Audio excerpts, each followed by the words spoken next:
You are going to see 0 starters on that field at the Hall of Fame game. Do not get excited. Do not get excited at all about the Hall of Fame game, period.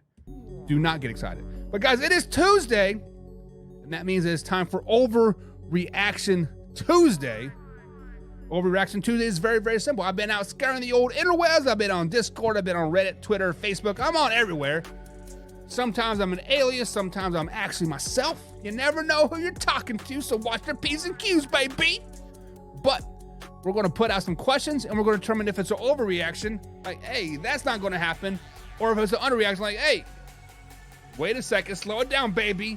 Buck might be right. But on this first overreaction, we got to talk about the one and only Houston Texans.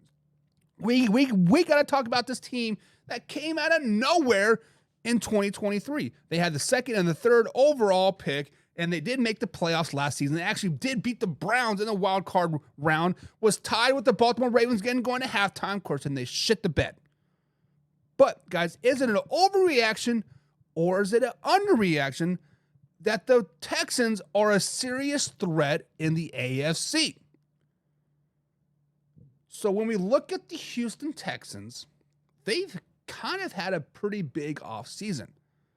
They added some depth to the running back in a via of a trade for Joe Mixon from the Cincinnati Bengals. They signed free agent Danielle Hunter from the Minnesota Vikings. That's huge. Match him up with Will Anderson. It's going to be a dangerous front four. Good Lord, I cannot wait to like see that actually in action.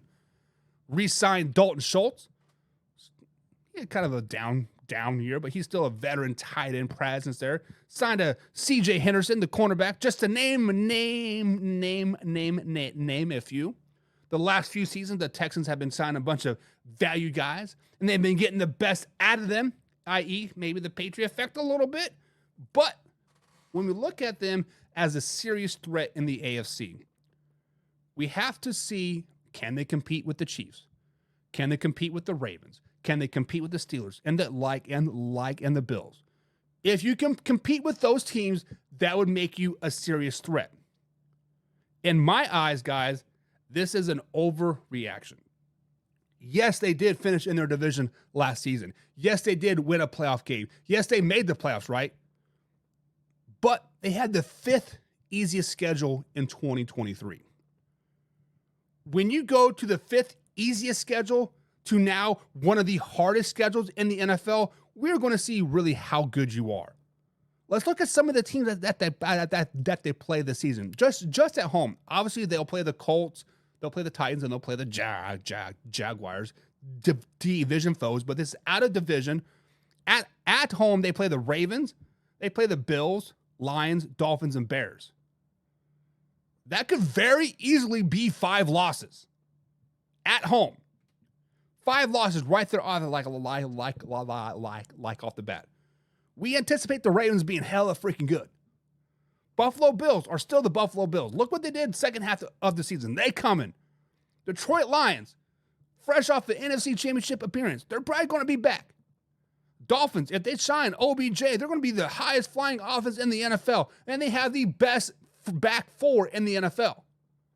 The Bears, kind of a wild card. We don't know what they're going to be. They have a lot of talent on paper.